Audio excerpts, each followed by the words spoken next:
रंभा स्थानीय सरकारी उच्च विद्यालय ओडिशा राज्य सरकार तथा विद्यालय गणशिक्षा विभाग निर्देशक प्रकार आज दुई थर अभिभावक सम्मेलन बैठक प्रधान शिक्षक गोपीनाथ बेहेरा अध्यक्षतार अनुष्ठित हो एथिरे मुख्य अतिथि भाव एसएमसी सभापति सुभाष चंद्र पति एवं उपसभापति के सविता सुबुद्धि चक्रवर्ती बेहेरा मंचासीन होइथिले।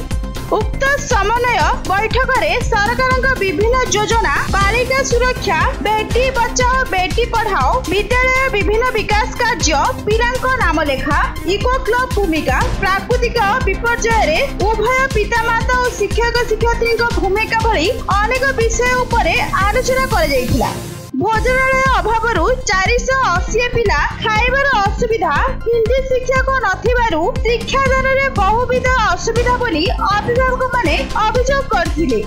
उक्त बैठक में 200 रु अधिक पितामाता विद्यालय परिचालना कमिटी समस्त सदस्य शिक्षयित्री प्रिया देवी स्वाई शुभश्री सारला परिडा रोजालीन महापात्र अनिता जेना रामित्री सबर जगबंधु प्रधान आशीष महापात्र कृष्णचंद्र बाड़तिया विक्रम पलाई गुणमणि बेहेरा प्रमुख कार्यक्रम में सहयोग करथिले।